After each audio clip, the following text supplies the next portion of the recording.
We're starting off by asking our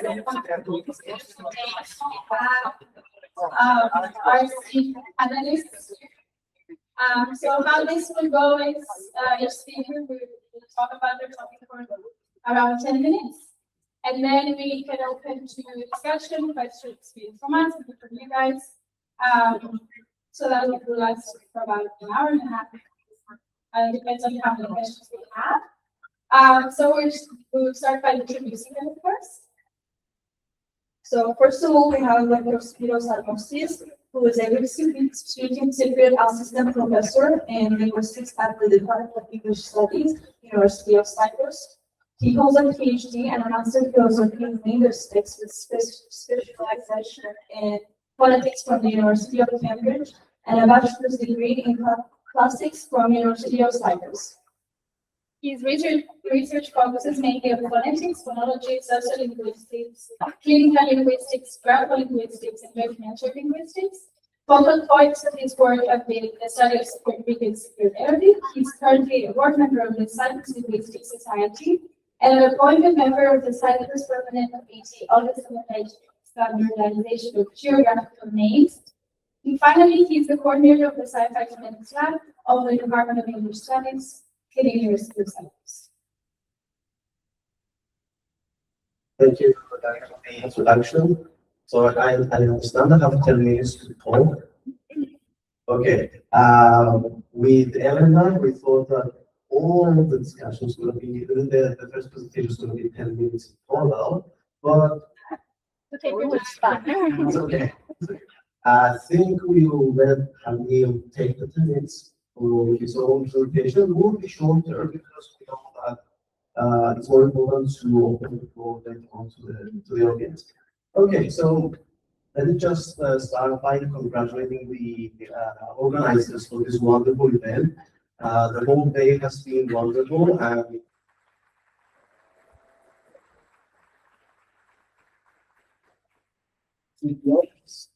this is a linguist training.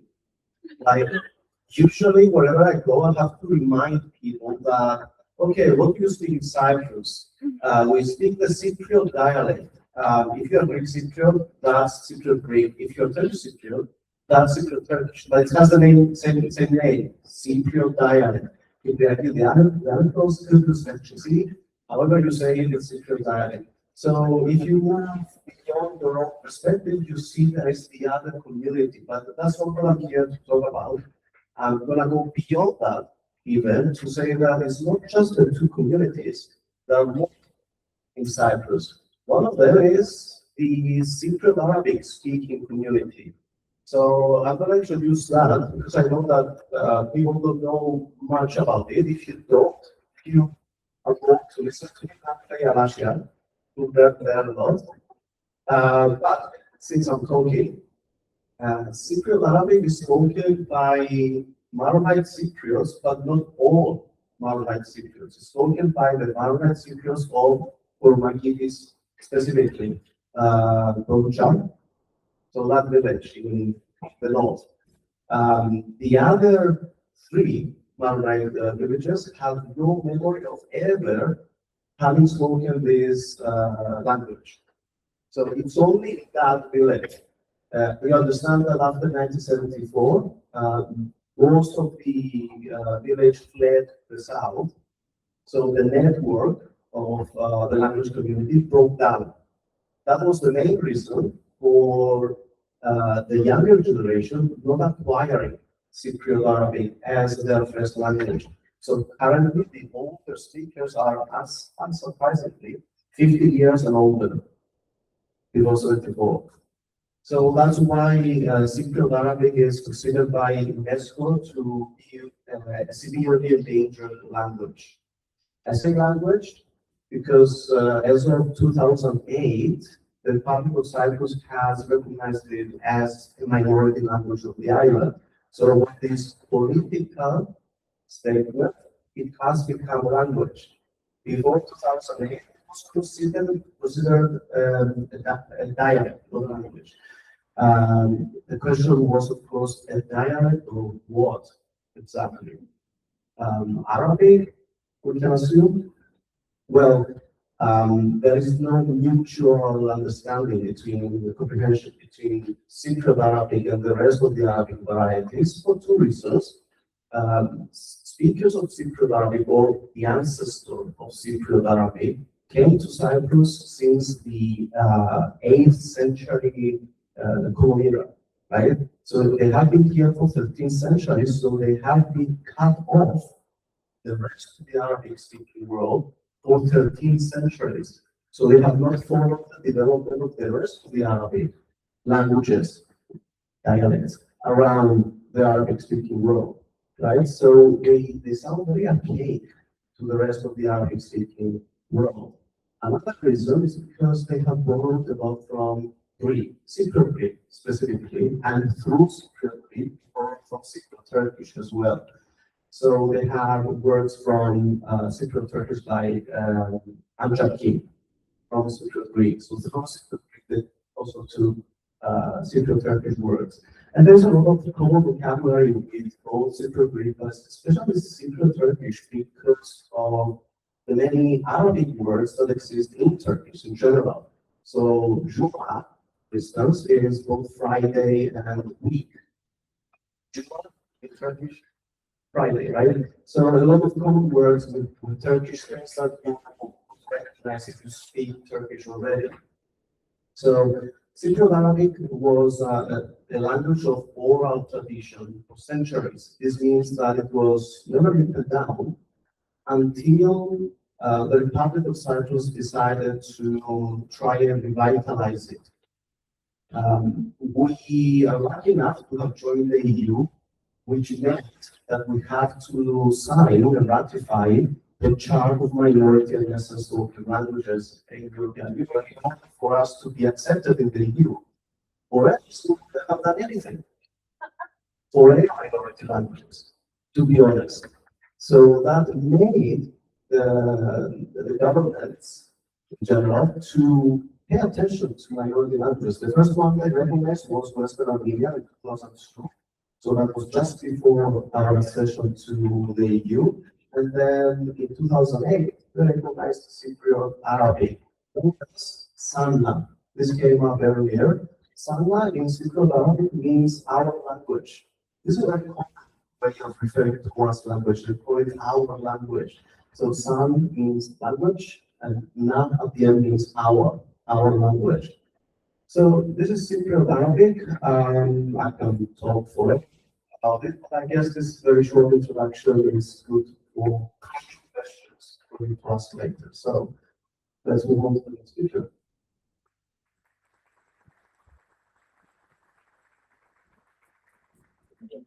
Our second panelist is Halil Karapaşaoğlu, who is a Turkish-speaking Cypriot writer, poet, columnist, educator, and peace activist. His work explores themes of Cypriot identity, history, language, politics, anti-militarism, and social justice. Social justice. Oh, okay. And he regularly published articles and essays on contemporary social and political issues. Academically, he holds a bachelor's degree in English literature and humanities and a master's degree in communication and media studies from Eastern Mediterranean University, where he is currently pursuing a PhD in the same field. Alongside his academic work, he has contributed extensively to Cyprus's literary and cultural landscape through his poetry, prose, and public writing. With publications appearing both locally and internationally, he is the author of the poetry collections Acil Dialects, which translates love with peppers, Siberia, and Acil Greek, which translates to the last times of the world. It's last time to the world.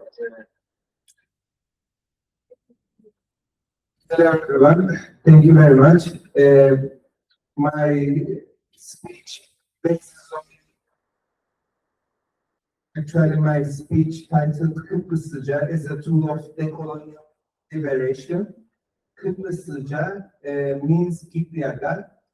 I don't prefer to use Turkish Cypriot dialect because it is very open to discussion, because I'm writing my poems and the political article in Gibrizlica, and a lot of Turkish Cypriot criticize me. And I tell them, okay, take your dialect and leave me with Gibrizlica. That's why it is the colonial liberation tool for me. And my speech, which bases on the thoughts of Stuart Hall and how I connected with the colonial mind. According to Stuart Hall, culture is not just painting, literature, or music. So the question arises, what is culture? So according to Hall, he described culture into three titles. One is lived experience, which is culture in daily life. The other one, he says that it is linked with the material conditions. So material conditions construct our experience. The other one is integrated experience. So experience do not occur meaning spontaneously. People interact the world to make sense of it. These interpretations influenced by media and ideology. So our experience constructed by the media and the ideology. So it is political. The meaning is political mainly. And the last one is defined experience. Meanings are fixed by language and symbols. That's why if you talk about the meaning, you should talk about the language and the symbols. Power centers try to define our experience. Power centers here is power relations. So identities are constructed toward these definitions, and culture is a struggle for representation. So mainly it is based on the power relations, meaning, culture, identity, all they are constructed by the power relations.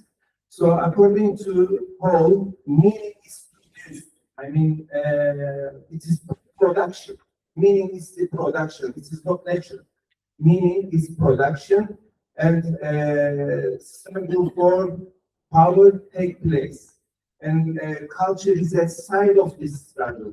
In the same time, it is related with the dominant class, and dominant class establish hegemony over the oppressed class. That's why via the culture, dominant class control the meaning, and they control the world of oppressed people. So the other important title here is representation. So according to Hall, representation produces meaning, and it is exchange among people who share the same culture, and the language is the main mechanism that produces representation, therefore meaning. Without language, there can be no representation. Without representation, there can be no cultural meaning. Therefore, language and representation are important phenomena for the meaning, creating meaning. So as you can see, what does he mean by the representation? As you can see, the traffic lights, hammer and sickle, heart, you know, all these things getting meaning in the culture, and it is connected with the power relations. I mean, without ideology, without society, and without dominant powers, all these signs are meaningless. So meaning getting from them. So yes, in colonial relations, so the colonizer controls the representations of indigenous people. They either destroy it or redefine it. This is very important. That's why the colonial power, when the West, for example, colonized Africa, two things they impose the people: one, religion; the other one, language, because they want to change their language, their symbol, their meaning of world. Therefore, the language has very important function here. As you can see in the industrial societies, the word of boss, for example, it was used before a lot by the Marxist struggle. But right now, people prefer to use business people, men, women. So what happened? Class confliction disappeared. So the word that you use, it represents or it influences your consciousness. Therefore, language connected with the consciousness. Two things that I want to emphasize here, Honduras ustası. And now, unfortunately, in the occupied side, people started to not use Honduras Susta. I had a problem with my car, and the mechanic said to me that you cannot find this part in the occupied side. That's why you should check in the Republic of Cyprus. And I said, what is the word for Honduras in English? He said, I don't know. And I checked how it's called in Turkish, because I should translate it into English. Later, I need to write an email to the company.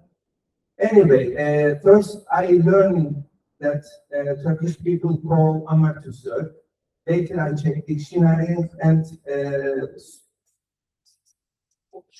server in English. Anyway, I found a part in company, and why Greek-speaking Cypriot called the other Cypriot bring Honduras Susta, and I showed, and I said to him, do you use Honduras Susta for that? And he said to me, yes, we use Honduras Susta, and I said, we use as well. But as you can see, we are very alienated from each other, and we apply translator or dictionary in order to communicate. However, this word is almost 500 years old. 500 years old. So we share same culture, we share same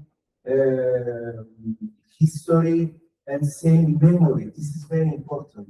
We start to forget our memory. And unfortunately, in the occupied side, they reconstruct the memory. This is very dangerous. So this is another contradiction between Turkey and Cypriot. Helim and Helim peyniri, Helloumi and Helloumi cheese. So, behind, maybe it is very funny.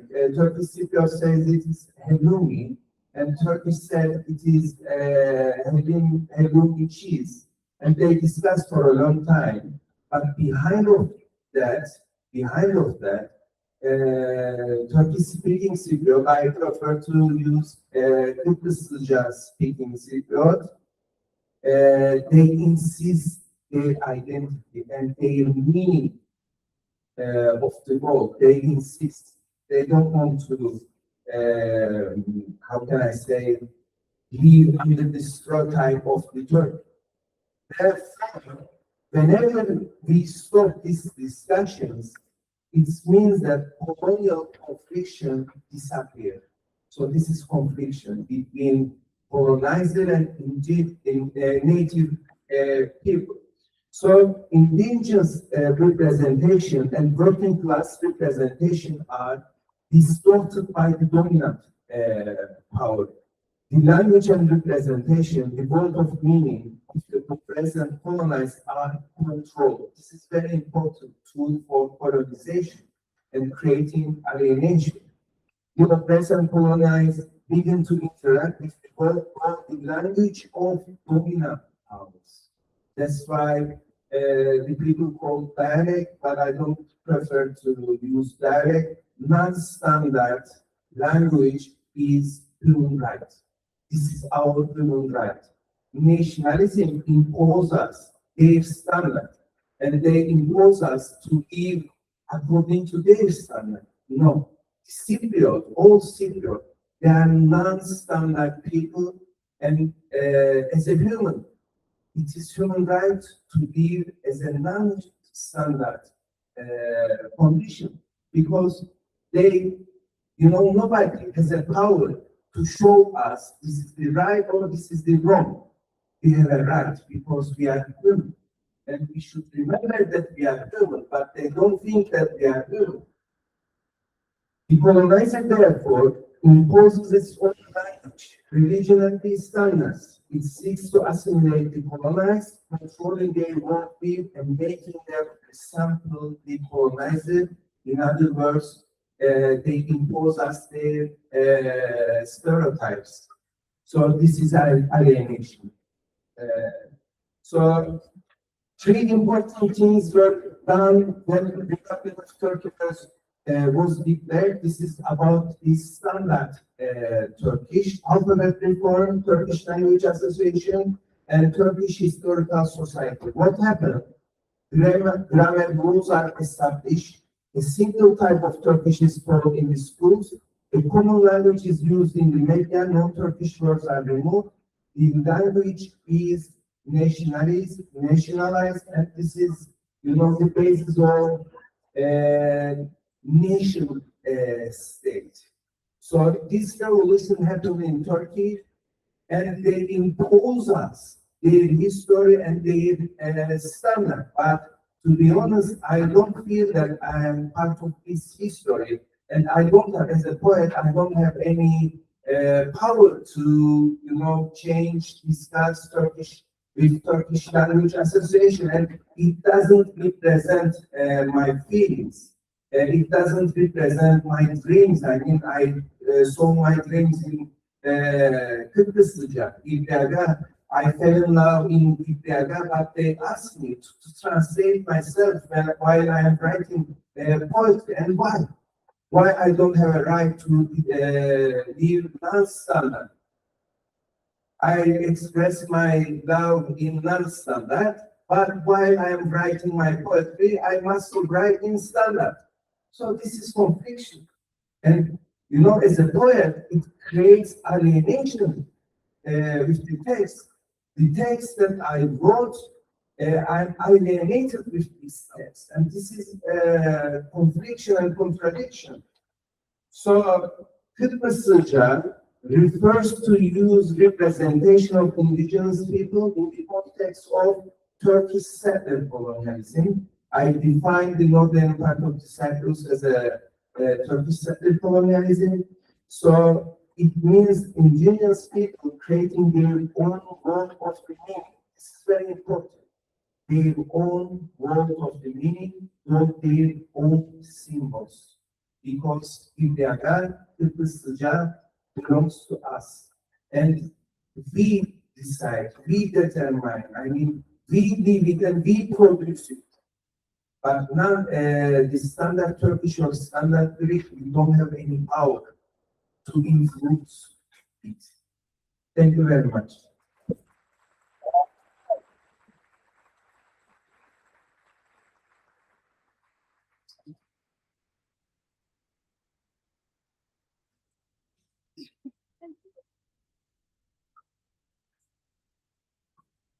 Now we're going to introduce our third panelist, Elena Ioannidou, who's a Greek Cypriot sociolinguist and an associate professor in language and education at the Department of Education, University of Cyprus.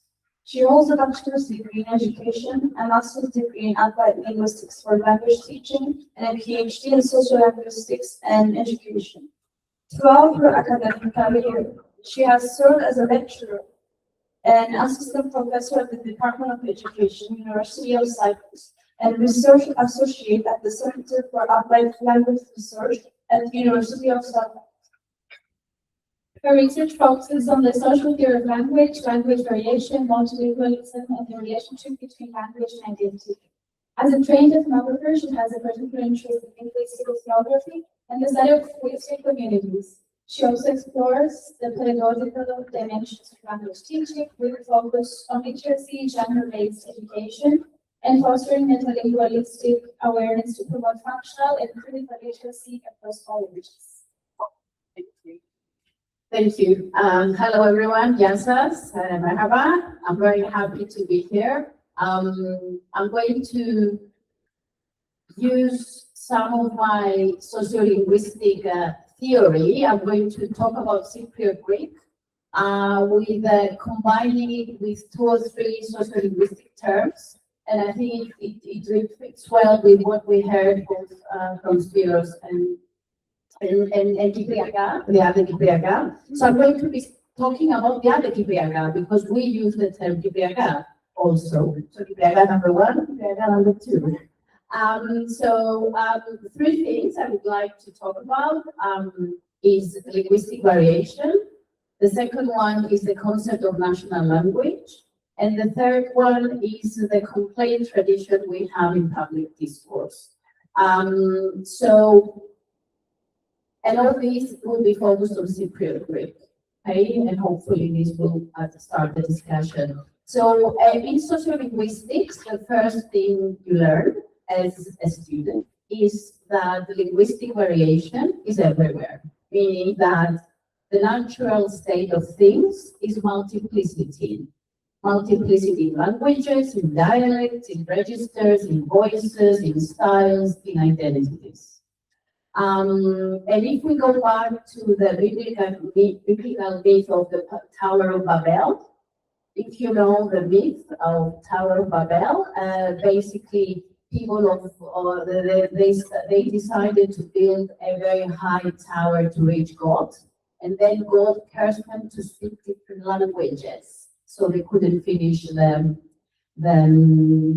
tower. So what I'm trying to say here is that there is a constant tension between the reality of multilingualism and multiplicity of voices on the one hand, and what governments and states do on the other hand. When we talk about Cypriot Greek, Cypriot Greek is not one thing, okay? Cypriot Greek is, on the record, we had 18 different sub-varieties of Cypriot Greek, which of course are now lost. But if you're from Paphos or from Paralympic, or if you are from Liobetri or Lemesos, you speak differently. So it's not one thing. And we need to be aware of that, okay? Cypriot Greek is not a unified. Also, the speakers of Cypriot Greek are not all Greek Cypriots, yeah? So we have Greek Cypriots that speak Greek, we have Turkish Cypriots that speak Greek, Cypriot Greek, either as a mother tongue. This is the research I do at the northern part, in Karapas area, in Lorogina. People, Turkish Cypriots from Paphos, who used to speak what they called Romega. So they are speakers of older forms of Cypriot Greek that are really valuable for us as sociolinguists, which are now lost in the south, and we can find small enclaves of the Greek or Cypriot Greek as it used to be among Turkish Cypriot speakers, and for us this is like very, very important. Also, Cypriot Greek is spoken by immigrants. Immigrants are learning Cypriot Greek, and we have, and a new project we're starting now, we are researching why immigrants are taught the standard and not Cypriot Greek. So immigrants who go to classes, they are learning standard Greek, and when they go to the supermarket or when they go outside, very often they cannot communicate. And this is, when the materials, everything are in forms that are not communicative. So, wrapping up this first part, when we speak about linguistic variation, this is a reality. It's a reality. We've heard about Turkish Cypriot Gibrizlica number 1, I will call, and Gibrizlica number 2 is not one thing. It's very, very unified. Now, what the state is doing, and also what's very important for this is this dichotomy between oral and written. So Cypriot Greek was never standardized, it was never written, it was always oral. But in the last decade and so, because of technology, because of social media, and because of other things, we have written forms now. So it's entering a third phase, and that's also another important characteristic as sociolinguists, for us, it's very important to look. The second thing I want to talk about is this idea of what the national language is. Cypriot Greek was always excluded from being a national language, right? A national language, it was heard, is a dialect with army and navy, and Cypriot Greek never had army or navy or planes. So our research in schools and education has shown that language policy systematically ignored Cypriot Greek.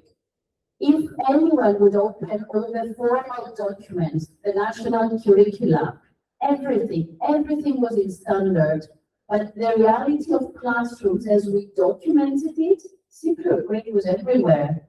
It was not only present during break time, it was present in the classroom, it was present during teaching. So we would ask teachers, what do you speak when you teach? And they say, oh, we always use the standard. And then when I was not there and I was recording them, they were not teaching the standard. So, you know, it was there, it was a presence. So basically, what this language policy did was not so much to attack the reality of the dialect, it was to create a value system. So basically, it created a linguistic ideology where the standard is the correct, is the polite, it's the sign of being educated, while the dialect was okay, it was like, it was nice, it was cute. I heard someone talking about cuteness before.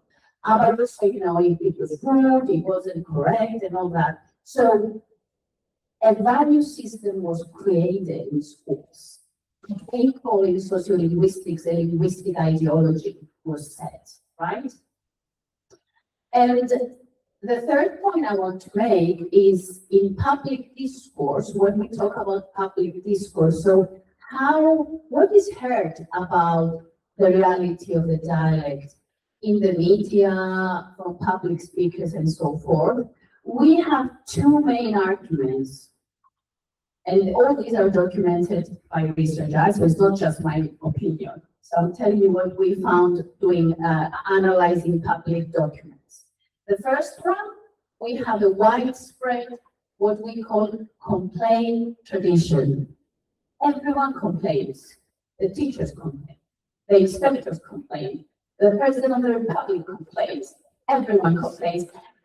The people who work, like the workers complain. The people who cleans at the university, she talks about language and she complains. Everyone complains. Now, this is not a sign, this is not what's happening only in Cyprus, it's happening everywhere. When there is a dialect present, there is this idea, there is this puristic approach that all the linguistic standards are falling, we don't speak as good as they used to, as people used to speak in the past. There is this idea of glorious past and problematic present and future. It's what we call the complaint tradition. So basically, if you go to the Ministry of Education and ask the inspector, they say, oh, the children in Greece speak so much better Greek than Cypriot Greek, Cypriot kids. So the way we speak is labeled from the beginning as incompetent, as what we call a linguistic deficit. The second argument in public discourse is the idea, it's the link with identity. Okay? If you want to be Greek, you need to speak what the Greeks speak. Well, the Greeks don't speak one thing, they speak like 30 different things. So we have this direct connection of language with identity and ethnicity. And again, the Cypriot dialect, Cypriot Greek, or Gibrizlica, is seen with suspicion as a sign of non-Greekness. You're an enemy of the nation. You are an enemy of the state. If you try to say, okay, guys, let's speak Cypriot Greek, it's fine. Linguistically, it's fine. We're okay. It's correct. It's a concrete system. But both me and Spyros were labeled many times as traitors, as who are these people, what are they trying to do, and all that. So I'm going to wrap it up saying that someone can say, okay, what's the problem? they're saying what they want to say, we are doing what we're doing, and it's fine. No, it's not fine. It's not fine because it creates linguistic insecurity, another sociolinguistic term. So we speak very often with one question before. Very often we feel that our Greek are not as good. We have many evidence from research we do in schools where every day small pedagogical crimes are committed. So children are not allowed to express themselves. They're constantly corrected because they're using the dialect. There is a prioritization of form over content. So it doesn't matter what you say, it matters how you say it, which is actually obscene. So that's why we need to keep up the fight and continue like it's a basic human right to be able to use. It's also stated in the Human Rights Charter of the United Nations to be able to use the language, your home language. And our home language is Cypriot Greek. And we need to have the space publicly and in different domains to use it. Thank you.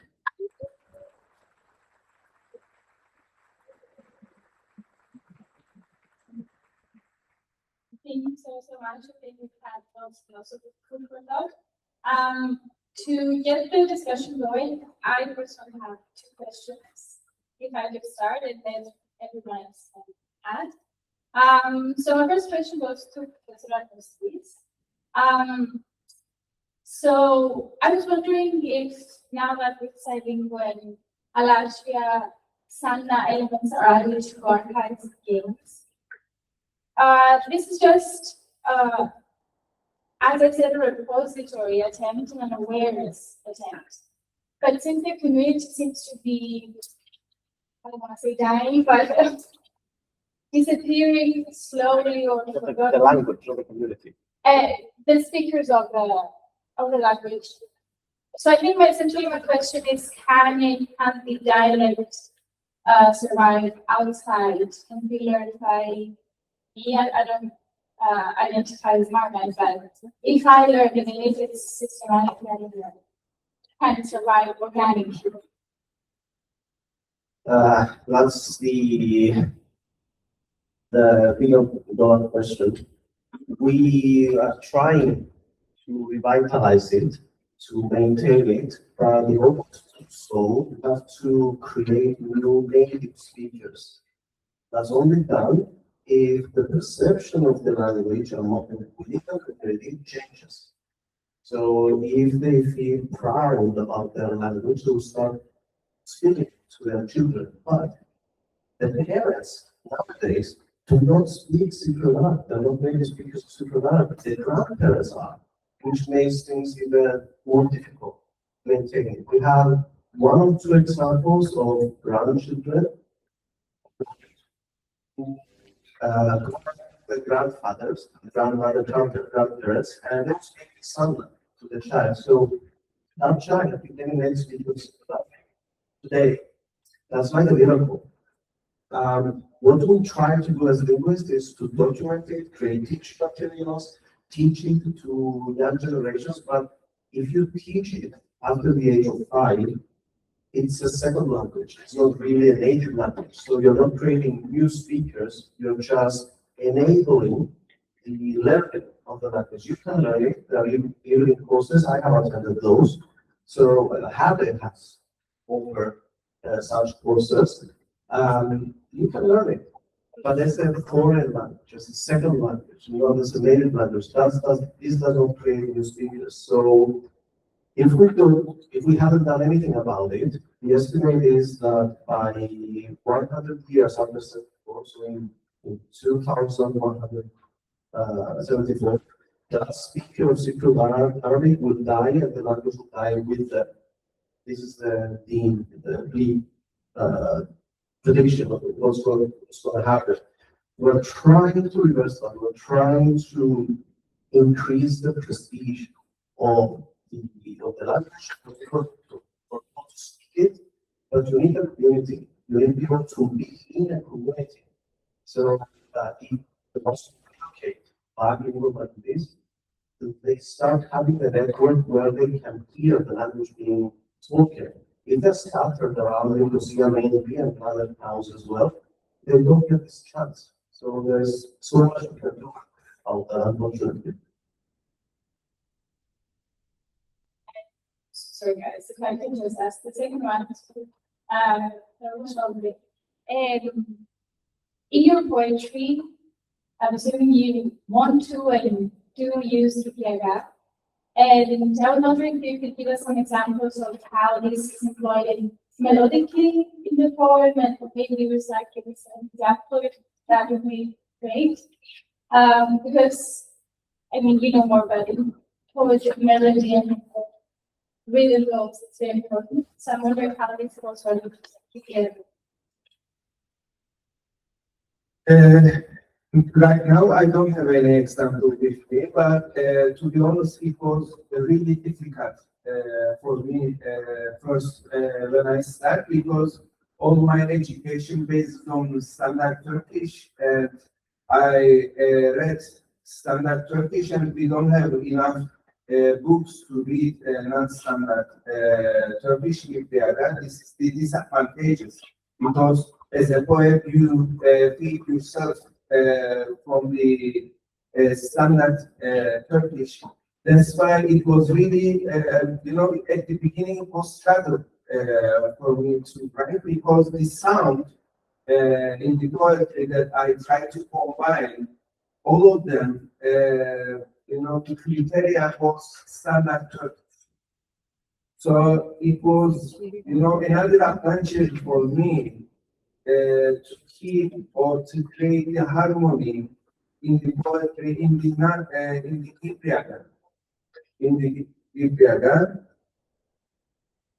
Yes, okay. So this poetry, Maria translated it. It is called Karasakal. Karasakal means, you know, we define Turkish settlement as a Karasakal.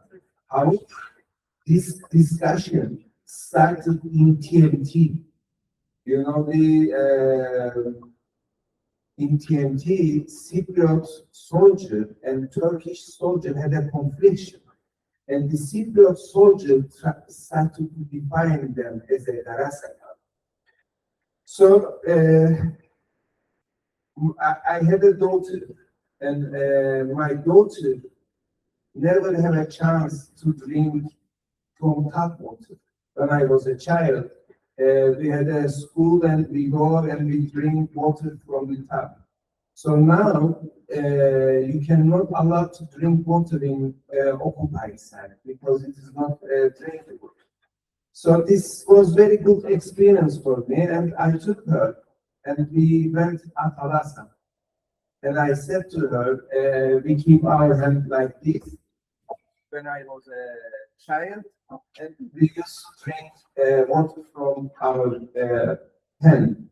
And I want her to live this experience and should know that water is free, and the people drink water from the tap. Now we buy water. You know, it's another discrimination. So I'm going to read this poetry. Karasakal.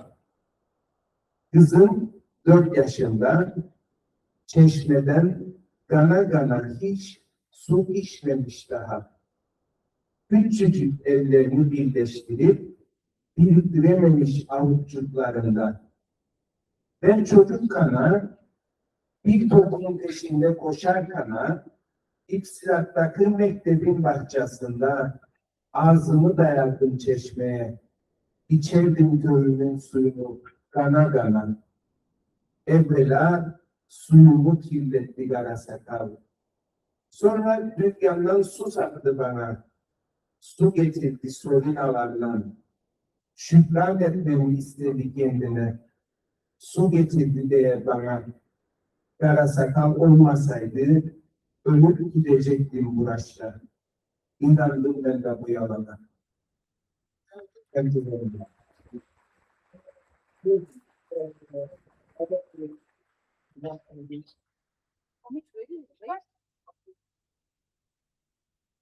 I'll try the.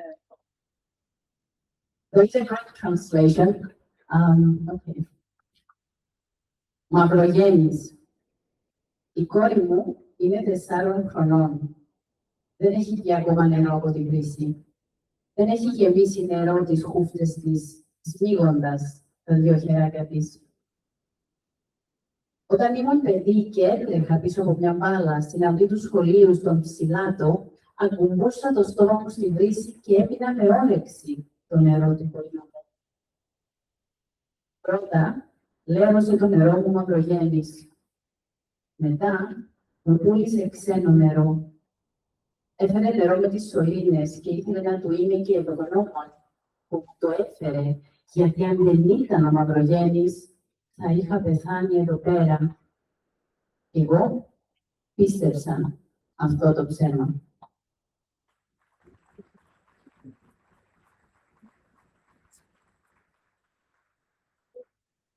Thank you.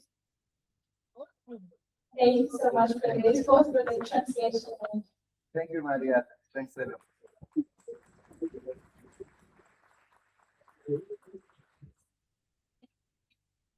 So we can move on to our Q&A section. Please raise hands.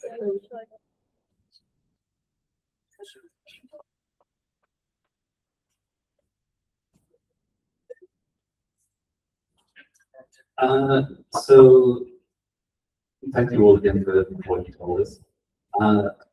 I heard from all of you, obviously you're from very academic backgrounds, very much a description of the circumstances, but all 3 of you were advocating for something else, or you were pushing us to claim our human rights, for example.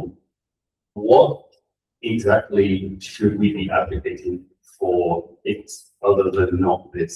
What do you imagine is a good school?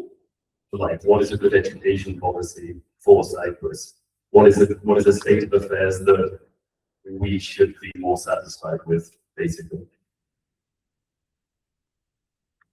Thank you for the question, difficult one. I think we need to have some principles, and the first principle is schools and education should be connected to society and to reality and to what's happening. So you need to observe, that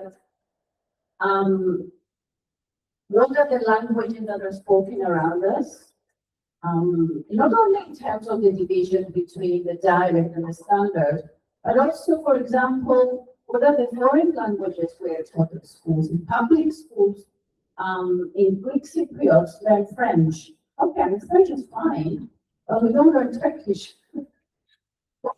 I mean, very much.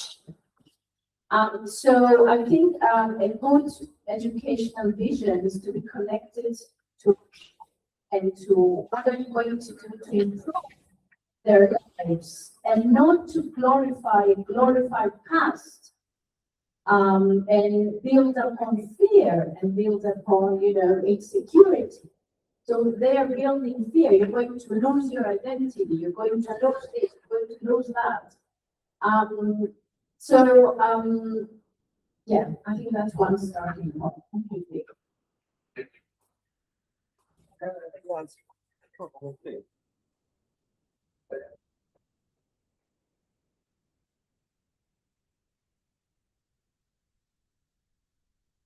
Can you hear me? So my question it refers to Cypriot Greek. So I found interesting what you said about like the normativity, like ethno-nationalist normativity. But it came to my mind like some more fringe cases of that.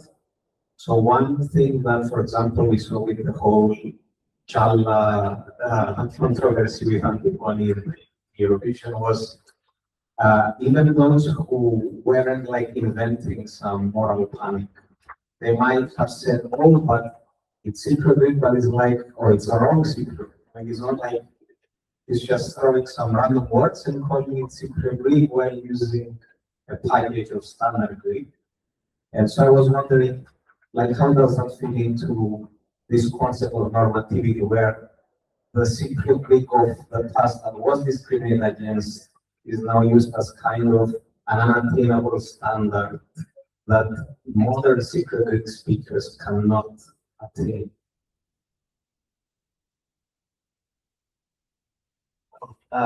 Locals have this glorified past go to even when you're talking about the dialect.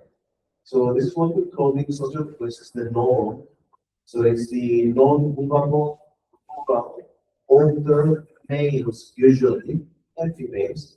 This is the idea of who supposedly the perfect dialect speaker is, right? It's your grandfather who never left the village, never got an education.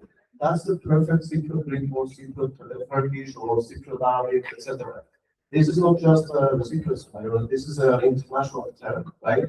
So whenever you want to make a comment about the current affairs, you are invoking that perfect state of affairs to the dialect, which was your grandfather in the village. So unless you speak facilitatively hybrid Cypriot Greek, you're not speaking Cypriot Greek, which is absurd, right? So with this is very indicative of many things in the Java case, but it discriminates specifically against another Cypriot Greek-speaking community that we tend to ignore, the diaspora. When you say Cypriot Greek, that's part of what Cypriot Greek is, right? And they have their own vocabulary and everything. So suddenly we heard someone speaking with an accent, a Vargia accent, and suddenly, oh, that's not Cypriot Greek anymore. No, actually it is. It's the Vargia Cypriot Greek, and we should respect it, right? So this shows exactly this puristic, but also patronizing view of the others who speak Cypriot Greek. Also, can I add on this? Taking an example from another context, like in the UK, when BBC decided to allow in the national news to have speakers with a dialect accent, right? So it was a big shift for BBC to go from the pronunciation from Queen's English to to allow a dialect accent. They allowed rural, right? More like idealized, it's what Spyros described. So you would get, you get the Scottish or the Irish, which is another thing, but also locally, they allow rural accents and they strictly excluded urban, because urban dialects were connected to gangs, they were connected to other things. So, it's a very interesting, actually. It's a huge topic which is very interesting because the dialect is always connected to the speakers and to the communities and to communities. We didn't hear Halil with the question on it. You said you asked a question, what can be done? So. Can you get the question? Actually, to be honest, in the occupied side, it's impossible because the Cypriot approaches is a danger for the status quo. Therefore, the only solution is liberation of Cyprus.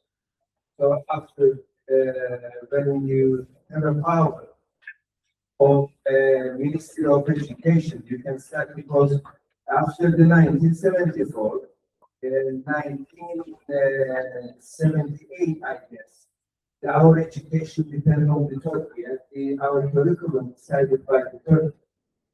So this is very political.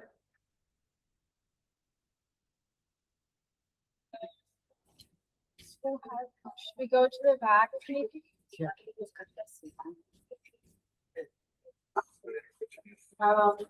I was wondering what you guys think, whether it's a possibility that like the Cypriot language or dialect could eventually disappear, like similar to Sanna, because obviously it's not standardized. Like for me personally, when I speak to my rapport, she'll use words that I've never heard before.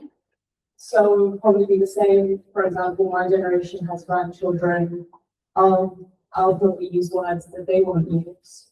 So does that mean that eventually, if we don't, kind of encourage the Cypriot dialect and language being like taught in schools, that eventually it's going to disappear? And also, what do you think it would take for like the Cypriot population more generally to take this more seriously?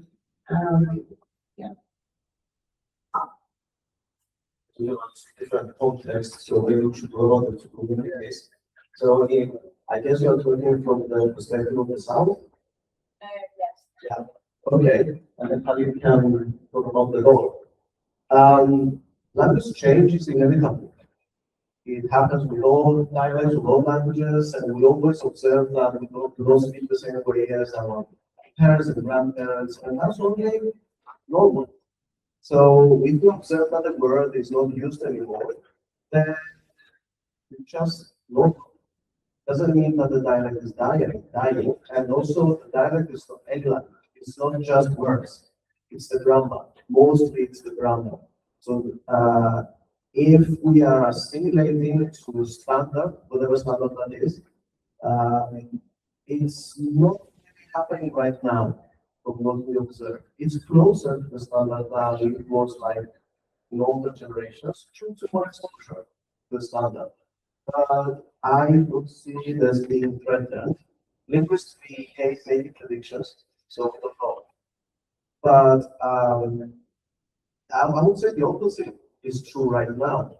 The younger generation has lifted the stigma of using the dialect in the public sphere. What I grew up with is different from what Gen Z and Gen Alpha are growing up with. They speak secretly at school, they speak publicly on the media, on the social media, of course. So I see that this is the moment where the dialects are in the spotlight, well, at least in the South, right? So it not may be as we think it is, maybe. I don't know if the North's a completely different situation. We have in the North very heavy assimilation condition. For example, I have a daughter, she's 6 years old. She said to me always in the home we are discussing these issues, and she listened. And she asked me, Baba, Father, you are all the time talking about Turkish Cypriot, but the cartoon that I watch, they are all standard Turkish. Why don't we have the non-standard Turkish or Cypriot? She said Cypriot. Why don't we have it? So this is really important things, because all her friends right now speak standard Turkish. I mean, you cannot differentiate it with Cypriot child and Turkish child. So this is danger for us. So what I said, and of course, our intellectuals, unfortunately, sees Cypriot as a village language, inferior language. So what I said, okay, if you don't use this language, if you don't produce this language, this language never develop, because language is the life. Language is the life. So you need experience, you need practice. Therefore, you need to write poetry, you need to write novel, you need to write theater plays. For this, in order to produce language and in order to, how can I say, make it more flexible and more strong. As long as you don't use it for the text, I mean, the cinema, theater, or the poetry, novel, the language will die and stay, how can I say, very not flexible, let's say, not flexible. That's why we should use it. It's a tool of the communication. Thank you.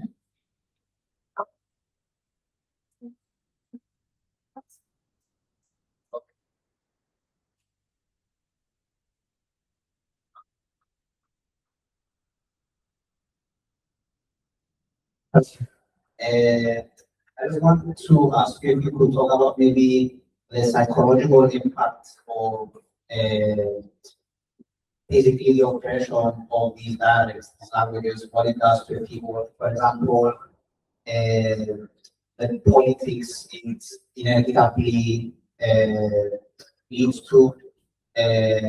Could you talk a bit more about the there's this psychological things around the identities, stuff like that. Like, for example, what the British did to Ireland, where they oppressed their language, and now you see that suddenly Irish people are loving to speak Irish again, and there's talks about United Ireland, for example. Can you speak? I don't know how I explain this well. Yes, but we understood because we are facing this whole entire of our life. Now, until 2019, I was allowed to go to Turkey, but now I'm not allowed. There is a practice. So whenever we go to Turkey and we start to speak as our friends say, they think that we are speaking very funny, very cute. And, you know, we are talking serious things. For example, I was talking in the one country discussion. I speak maybe 10 minutes, and the people said to me, we don't understand you, what you are talking about. Therefore, you lose your confidence. You lose your confidence, and you feel that you are absent being, human being. You are missing human being. And you are you feel that you are not civic side. They always feel this because they think that you are inferior. You are not civilized being. So what happened? You start to face with your existence. Am I human? Am I civilized human? Am I, get good education? So, and you always try to exist in Istanbul, in Ankara, or in Athens, because they decide the standards. And they leave you always with the fear of missing human being. Of course, I feel that. That's why I said, no, we can write poetry with non-standard letters, non-standard saying. We can write poetry. We can write novel. Now I'm writing political theory. People, they complain a lot, but I said, we must write political theory in Gibrizlica. This is our duty. I just one very small comment on this for the Greek Cypriot community. Very often the oppressor is within; it's not external. So very often Greeks come and say, "What speak your dialect," and we don't. So it's been internalized in such a way that it has a cycle on its own, a life cycle on its own. So yeah, it's a very, but what you describe and what have you described sociolinguistically, we have a term for it. It's called linguistic insecurity, and it's very standard term.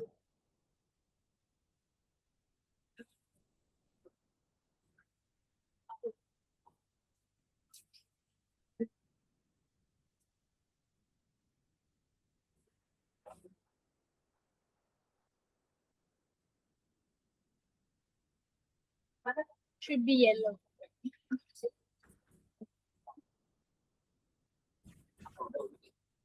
I would like to ask a more general question about the recognition process for language or various of language, who makes the decision on it?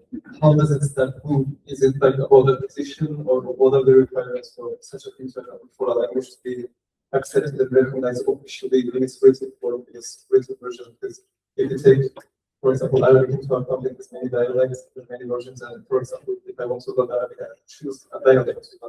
Because they're all different. So how does the process itself actually work, and who makes those decisions?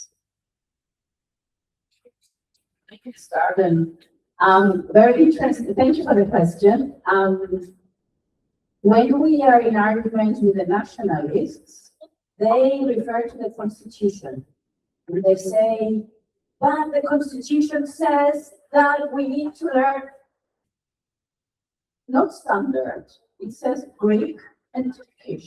It doesn't say standard Greek. It doesn't say ancient Greek. It doesn't specify the variety. So broadly, there is this broad term in the constitution. So when they use this argument, it's not valid. Okay, who decides? It depends on the country. In some countries, you have the language academies or academia. No, we don't have an academy here. We do actually.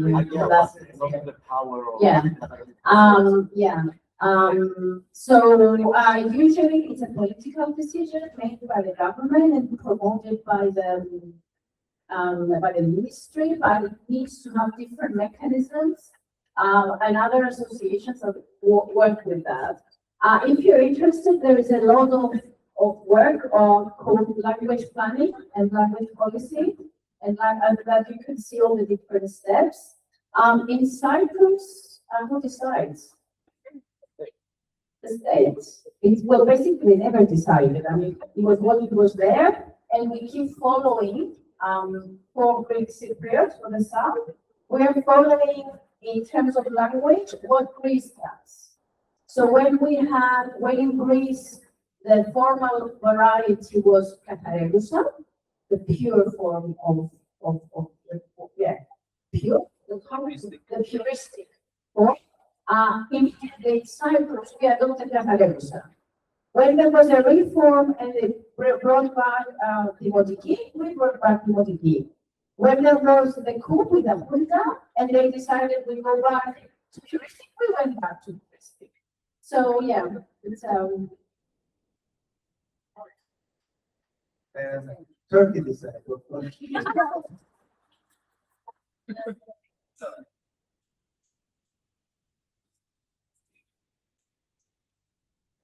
Okay, I'm going to share very quickly an experience of mine. Just so where Cyprus, is now. 15 years ago, it was Cyprus for really media. I was running a common program with kids, primary school children, 10 kids from Paros, Greek Cypriot, and 10 kids from Famagusta.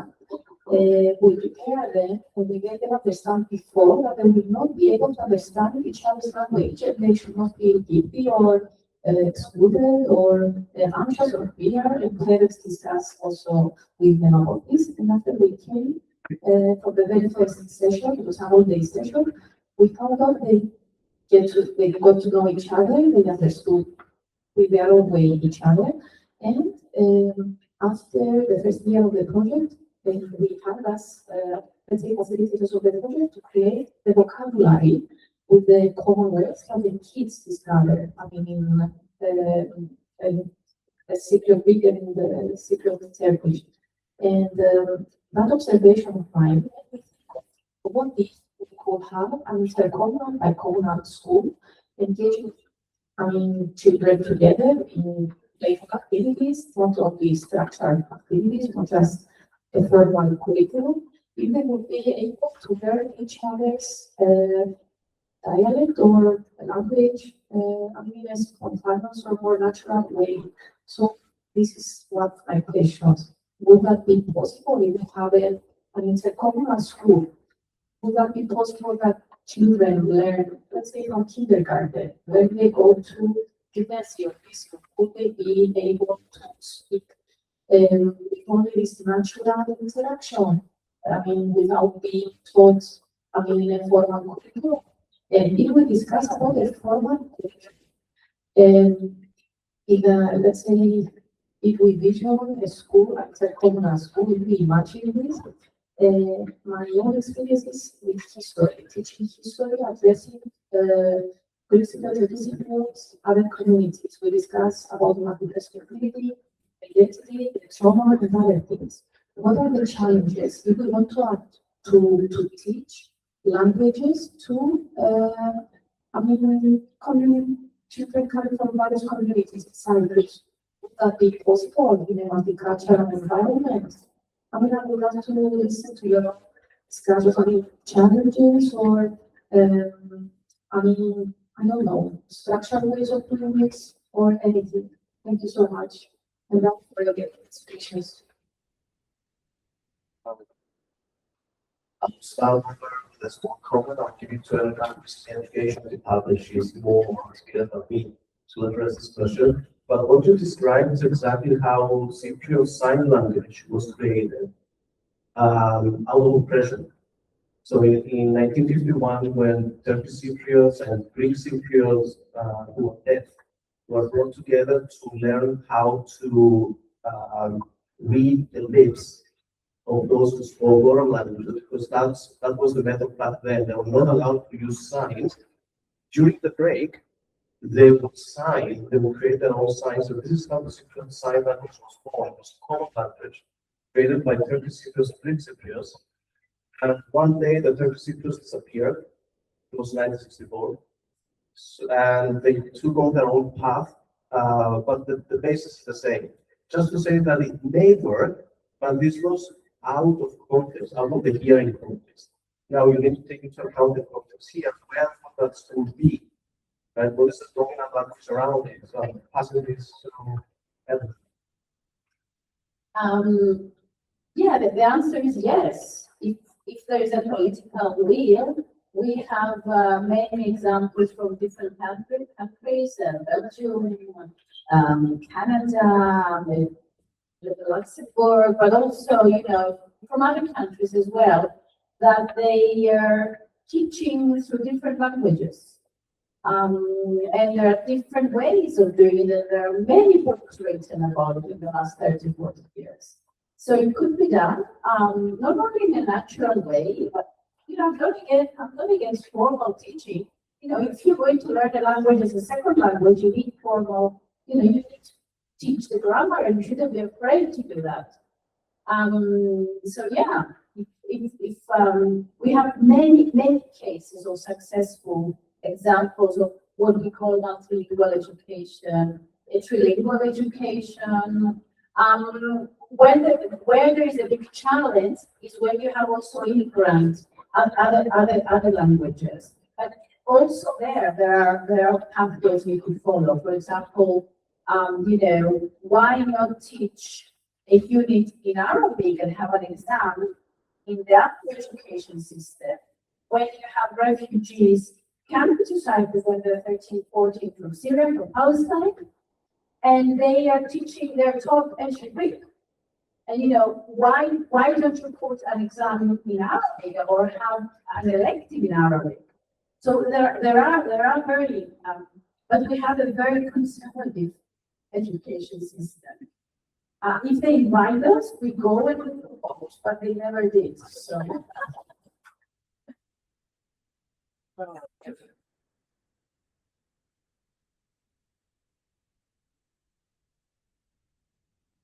Thank you for the phenomenal share and everything you shared so far.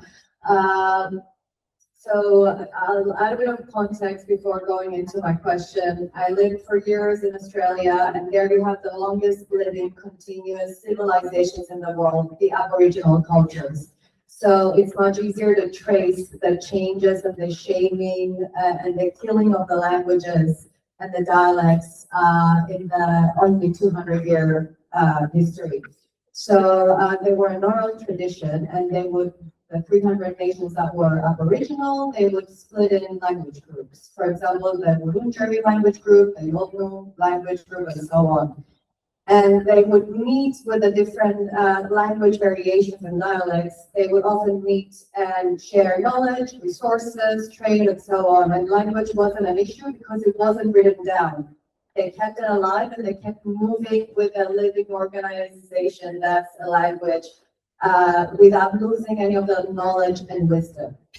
Now, with our very complex colonial history in Cyprus, where we're trying to create space according to the colonial ways, as in written language, trying to get approval of the standardized Cypriot, for example, and so on.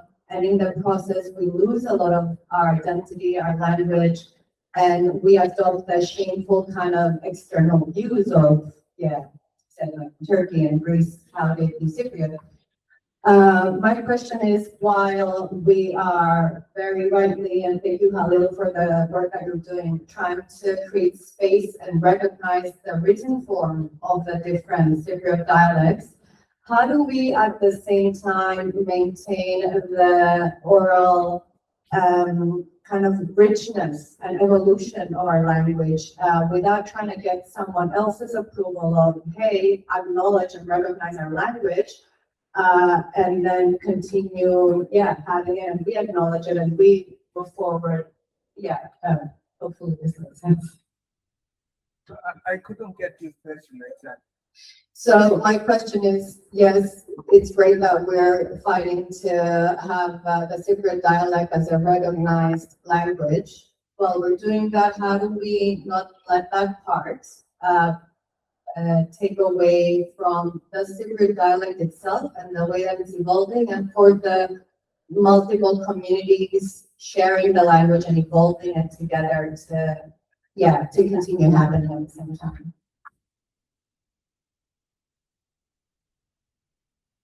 Well, it's a very difficult question for me. I never think how the other non-standard saying or expressions will integrate in the Arabic. I don't know actually, because I think it's related with the sharing same life.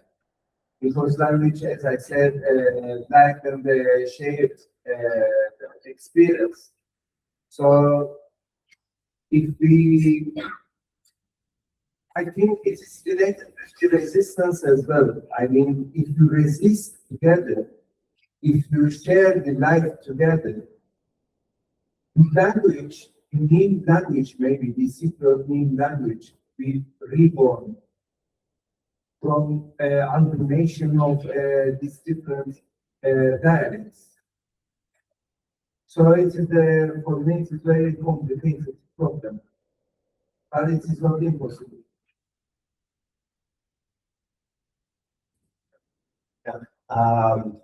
Contrary to what my nationalist friends may think of me and Elena, it's not our goal to standardize the dialects. We're not trying to do that. In sociolinguistics, dialect standardization means minimization of variation and maximization of domain of use. What does that mean? You have to pick one variety of your dialect. And as Elena said, it's not one, right?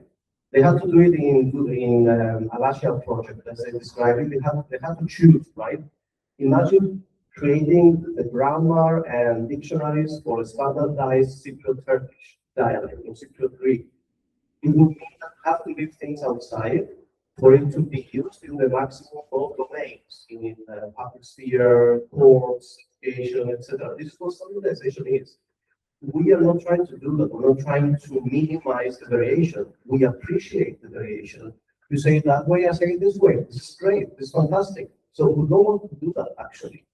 So orality is crucial. In every case, this is the essence of every language variety. The oral part.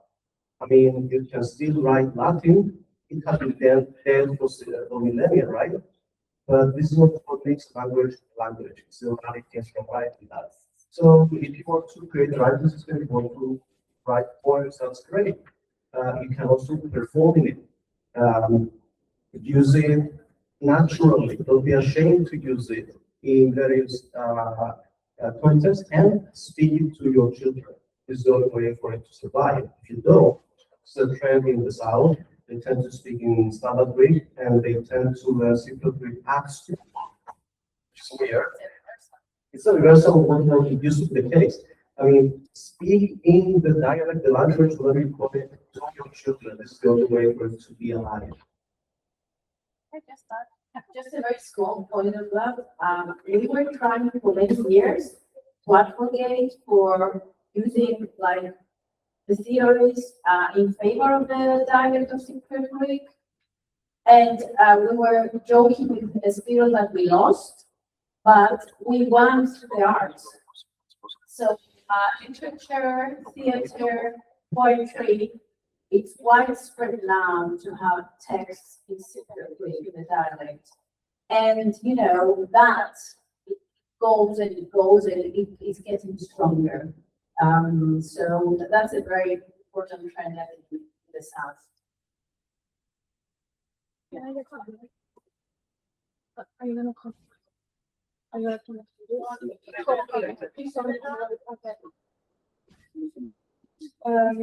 So initially our panel session is over, but it's okay for our panels. We can continue. Yeah, like 15, 20 minutes. Can I see hands? How many people have questions? 1, 2, 3. Any other 4? 5. Okay. I'll sit. Okay. Can we take all the questions and then reply to? Yeah. Okay. Take votes. You can do this. Okay.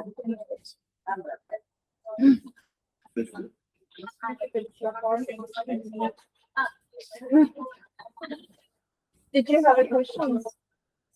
Yeah, my question was more academic. So considering all this situation, which topics should further research focus on? Your suggestion. I would like to know if you know of any cases around the world where dialect, let's say, is being used in forms, official forms, or you know, I would appreciate that. And when is has ever Cypriot been considered in history as a language instead of dialect?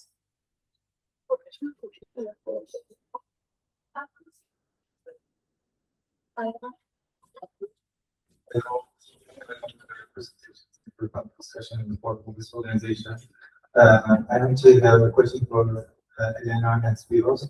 In Spyros, you mentioned about to follow up the debate about like not picking up one variety, but because this could be problematic for like standardization, and that this would cause for the loss.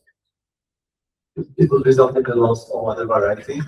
But if we are to sort of standardize Cypriot Greek for the sake of like for Cypriot Turkish or Cypriot dialect, for the sake of saving the language through dialects.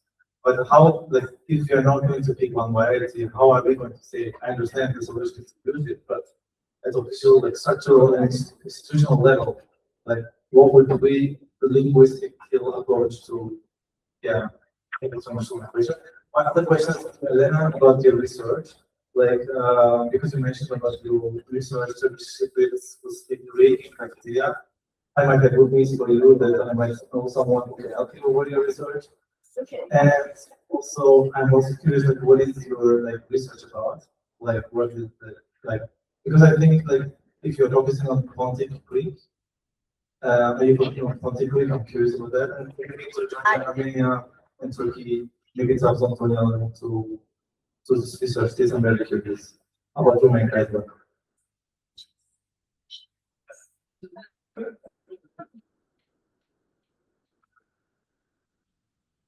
Hi, thanks so much for the panel talk so far. I'm currently researching the soundscapes of religion in Nicosia. I was wondering if you might be able to talk about the language that's used by the Hoja.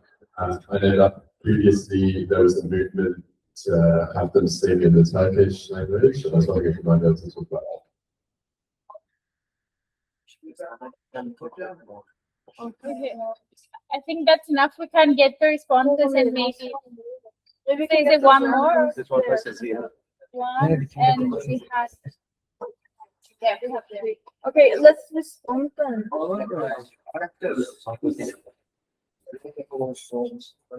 Okay. It's okay, can you remember that it was writing it down, and otherwise I won't.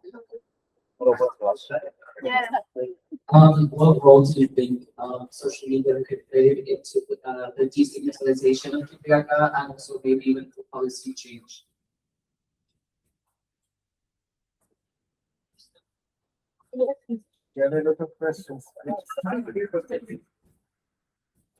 I guess I have my questions related to the language recognition question. For example, in Scotland, Gaelic has been recently recognized as language officially and it's being incorporated in all documents. So now they speak English, Scots, all documentation is in English, Scots, and Gaelic. But do you, I mean, I know you hate making predictions, but do you think that documents could ever be, I mean, like, could it ever evolve to the point that there is a solution, one, you know, a unified island, and that would actually sort of have documentation and institutions in all languages that are, okay, maybe 18 sub-variants, a bit too much, but in all languages that exist and are understood on the island. So the last one from there. Thanks.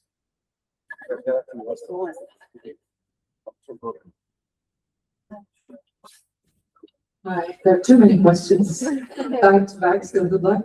I just wanted to make two explanations actually, which could also provide answers to the questions that have been asked previously, at least partially.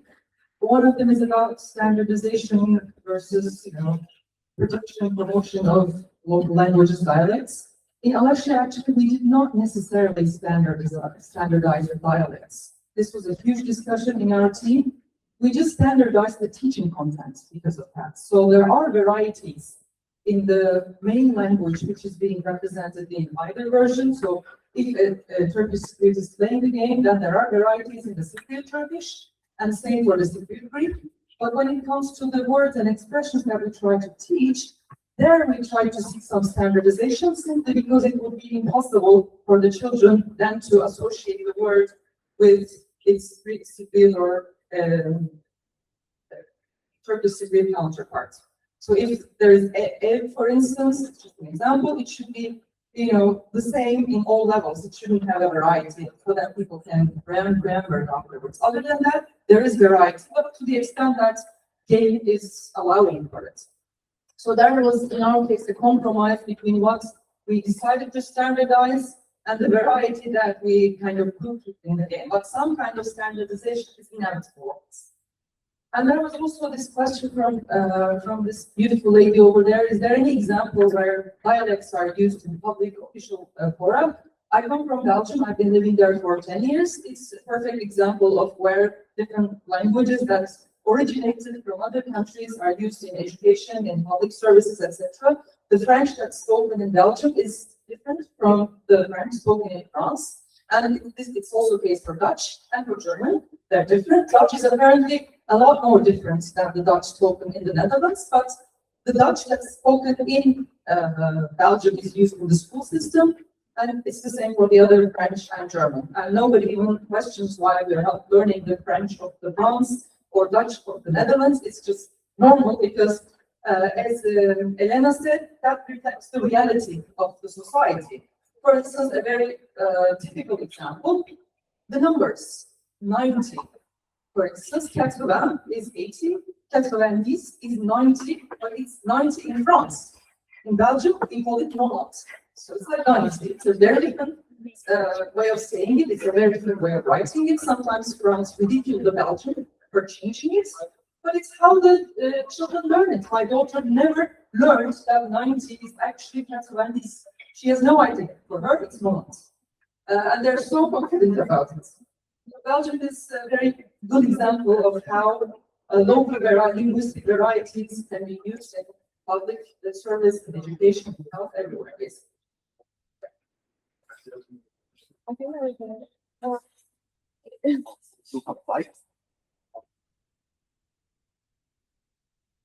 Sorry, back-to-back questions, so your memory is good. But I believe on the last question, unless you have time for more, but I want to approach this from a bit of a different perspective, and that is the perspective of an immigrant, which, to be frank, is the only perspective I've ever really known in Cyprus. But essentially, in the United Youth of Cyprus, we talk a lot about Cypriot identity, and of course, language is a very big part of that. So I've always had a feeling that I may know the Cypriot culture, food, clothing, and history better than anyone else, but unless I know the language, or at least some of it, I'm never going to feel truly Cypriot or be accepted as truly Cypriot. However, of course, I, for example, don't have any family that speaks Greek or Turkish. I've went to private school ever since I was here, which doesn't have very Cypriot Greek. And there's a lot of internationals, and there's limited exposure and resources for me to ever learn Greek. So my question is, how can we help immigrants integrate into Cyprus? There's people who've lived here almost their whole life but don't speak the language of the country, or they're struggling to learn it, or they don't have the resources to learn. Because of that, they feel very, very alienated. So that's my question about if you have any advice and thoughts on that. Thank you so much.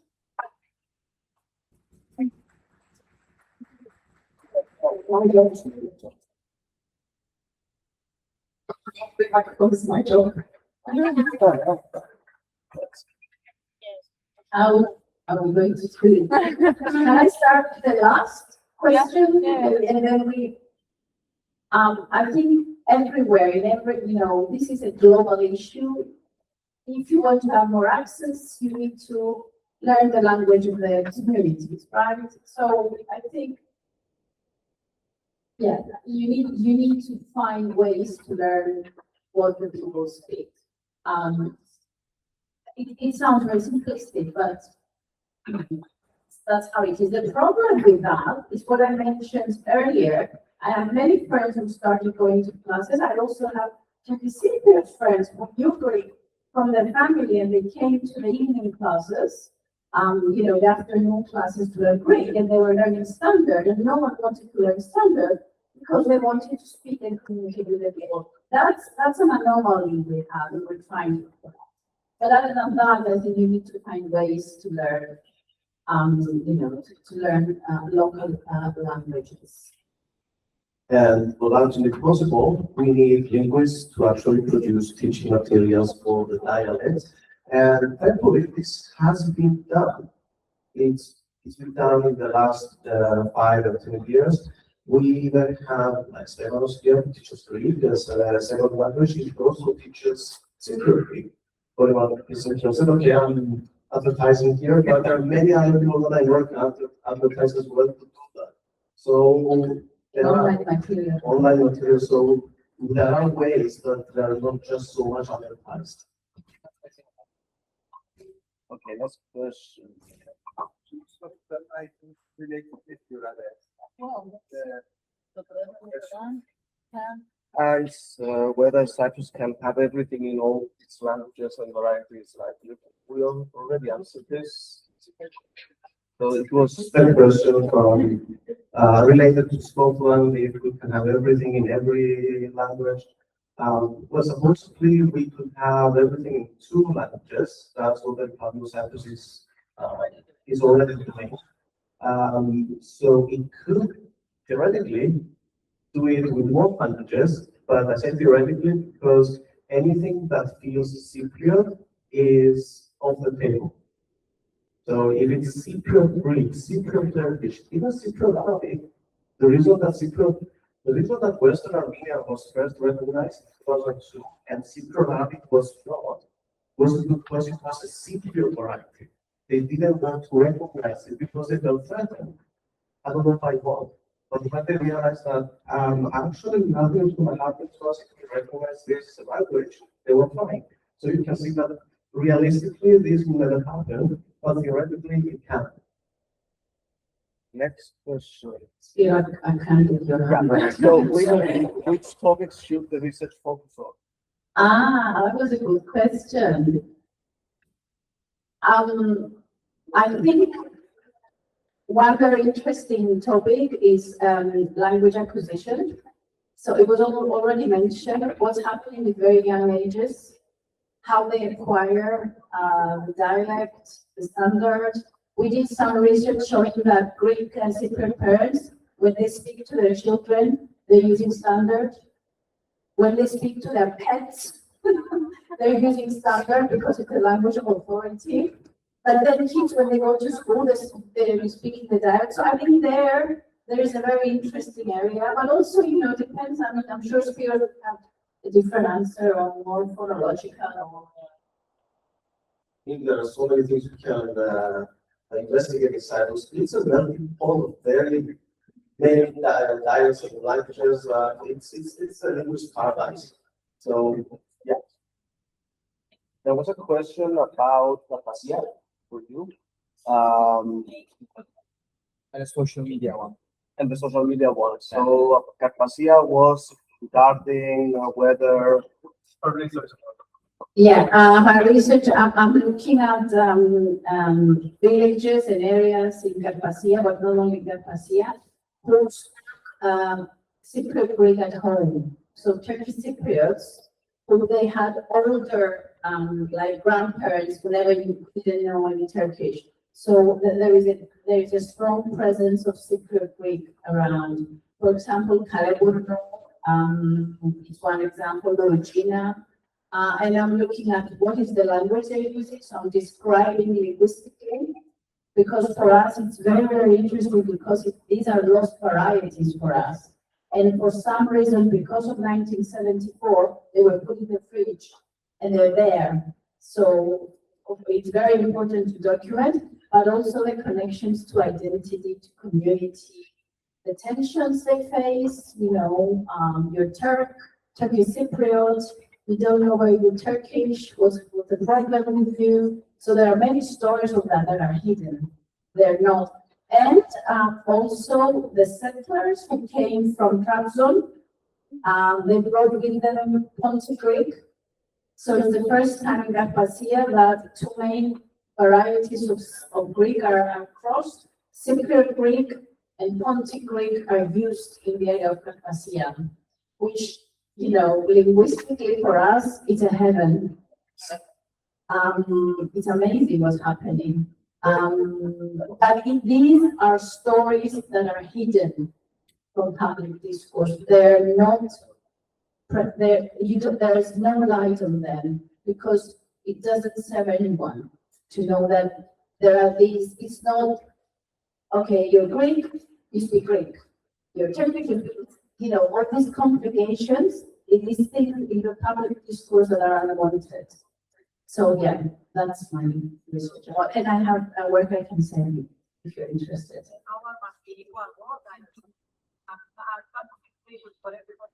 There is a good material from the Home of Cooperation called our Multilingual Worlds. It's online, you can download everything. It can be used to schools, but also for other purposes. And it depicts this multilingual reality of Cyprus as a whole. Yeah, it's really well done. What's the question about the Hoca? Hoca, actually, Hoca.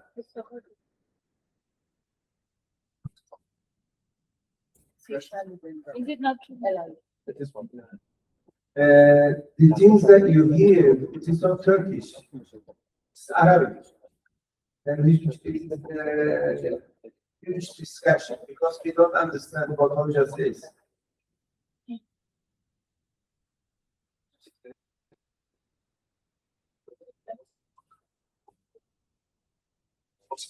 Regarding whether Cypriot Greek was ever considered to be a language.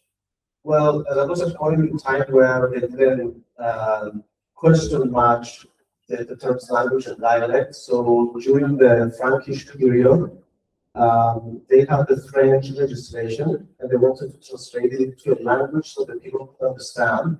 So they didn't translate it into any other form of Greek. They translated the laws into the Cypriot Greek of that time. So we have legal texts in Cypriot Greek, and that's as close as you can get to an actual language.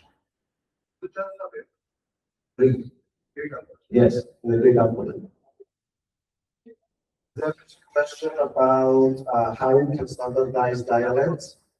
I attended a board conference on dialect and standardization. It's a big debate, and we have many examples in the world. There are various ways of doing it, not very successful. I mean, it depends on the scenario, but one of them is the monodialect approach. Is you pick up, let's say, the dialect of Nicosia, and that's it. Immediately, friends from Plymouth check. There is some problems. The other one is the unified approach, where you say, okay, I'm taking people from Plymouth, the Paphos, and the people from Nicosia, and create a new dialect, which nobody speaks actually. But nobody will object to. Actually, everyone will object to. So it sounds like something foreign, right? And another way is the multi-dialectal approach, where you say, okay, I standardize Cypriot Greek, whatever that means, and use whatever you want, right? And we can accept different forms. Like, for example, Norwegian, as you said, then we have the vocal and the new course. We have two varieties, standard varieties of Norwegian, two standard, not just one. And at schools, you have to use the dialect of the children in the school by law. For the question about where you can use dialects in education systems, they do have to use them. So that's just also on that. And there was a question regarding how social media can do what. What role it play in stigmatization and maybe the policy? What's the stigmatization and creating policies? Maybe even leading to change. Well, we have a huge visibility of the dialect because of social media, because social media and technology is orality in a written form, right? You write, but the way you write is oral. And that, I think, it's very, like, I think it changed many of the like norms. Also, this can be a topic that can actually be researched. For example, social media were used initially from younger people, but now we see, like my dad, for example, he is like a fanatic with social media, using capital letters and standard Greek only, because that's how he used to write. So these are like changing things. So, but it's cool that they're there. You know, it's cool because their main characteristics is that no one is there to correct you, right? So there is not this idea of monitoring you. Couple more questions. I have a small comment to make, maybe as a food for thought. In this session, we have used a term that comes up a lot in rapprochement efforts. Greek-speaking Cypriots, Turkish-speaking Cypriots. I see the very good intentions behind that, and I do like it, but I want to offer an alternative. Language is not the only thing that defines our ethnic background. We can see the commonalities of being Cypriot, right? Just shout any word you want, you find the common words, you can find Halil, you can find the same mentality. No question there, right? We are Cypriots. But we tend to not to be afraid of differences. Actually, I say in a multi-ethnic society that Cyprus is, differences should be celebrated.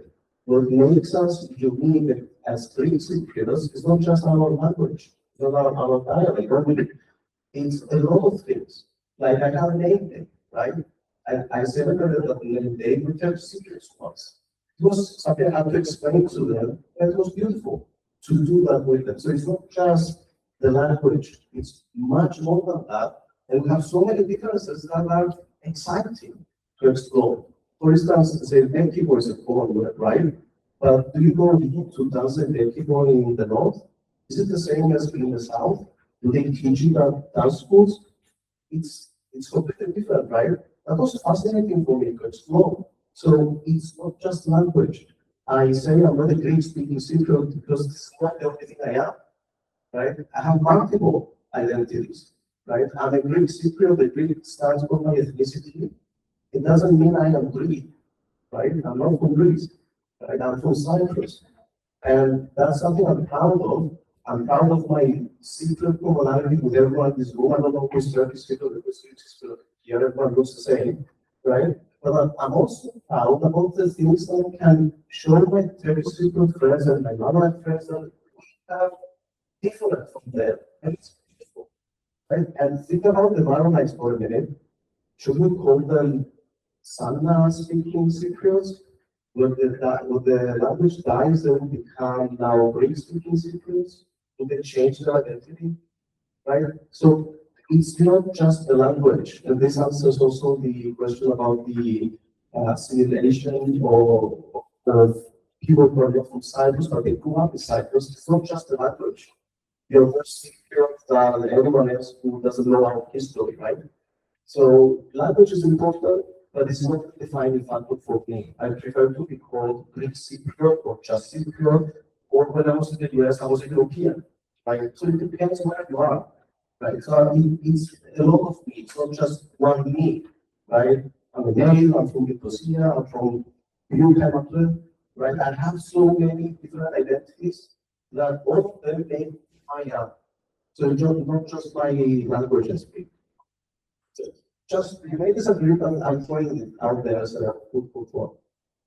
I'd like to add something about the Spyros. You know, Turkish-speaking Cypriot started to be used end of 1980s in northern part of Cyprus as a political reaction to Turkey.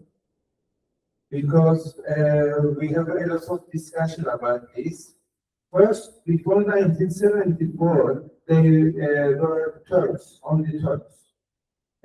Before maybe 1920s, they were Muslim only. But after the occupation, especially people start to define, when the settlers come, they start to define themselves Turkish Cypriot.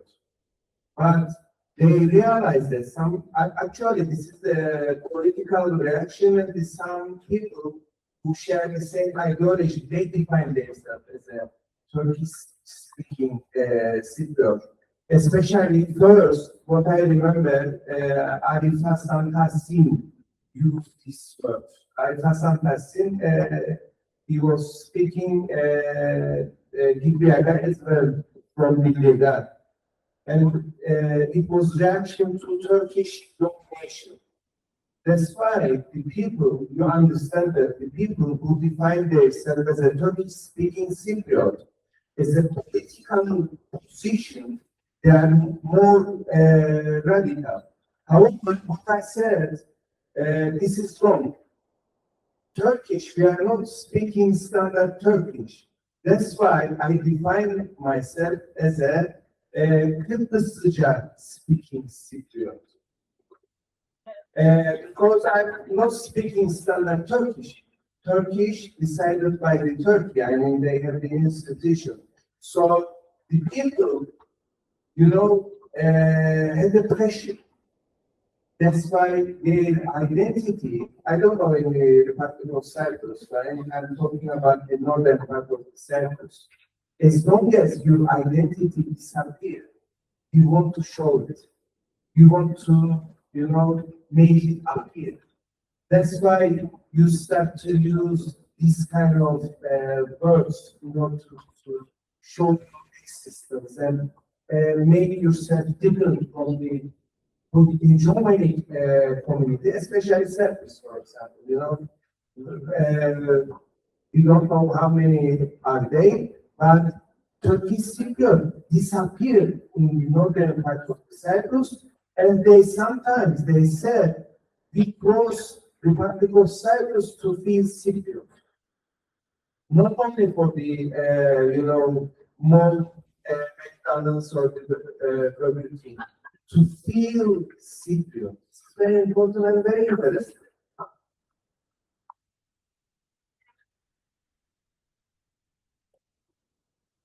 I wanted to thank you to all of our panelists and our participants. Now I'll pass the mic to Ledra for the closing speech, and then we will start networking.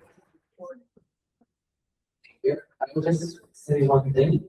At the beginning, when you mentioned the tap water story, and that you were drinking like this. And I just want to say that I had the same experience in my primary school that I graduated 12 years ago, but I know that it continued like till like 8 years ago, I think, but then they stopped, which when you mentioned it kind of made me sad because I kind of had great memories there, from painting classes to sneaking from the classes to just go and drink water, but also travel around the school. So thank you for mentioning that. And apart from that, thank you to every organization for their contribution today, and to our speakers and moderators and participants for this engagement panel discussion, especially during this weather. We really appreciate it. We hope today's discussion was inspirational and educational for all of you, as it was for us. This panel is being recorded and will be available on Cylingo and United Youth of Cyprus YouTube accounts if you would like to return and see what we have discussed. We would like to thank you, our participants, for joining today and engaging throughout the day. We look forward to creating more events like these and hope to see you again. If you would like to be updated on our future events or workshops, you can follow United Youth of Cyprus or Cylingo on Instagram. It's written on the TV, United Youth of Cyprus and Cylingo Dictionary. Under it, you also can find our email accounts if you would like to reach out to us for any questions that you may have. This event was more educative and more presentation based, although we tried to make it somewhat interactive. But hopefully the next step would be a workshop where it would be fully of interactive activities for us to explore our dialects more. Take into consideration that we have now officially concluded shared time at panel Cypriot Dialects. Please give a round of applause for everyone who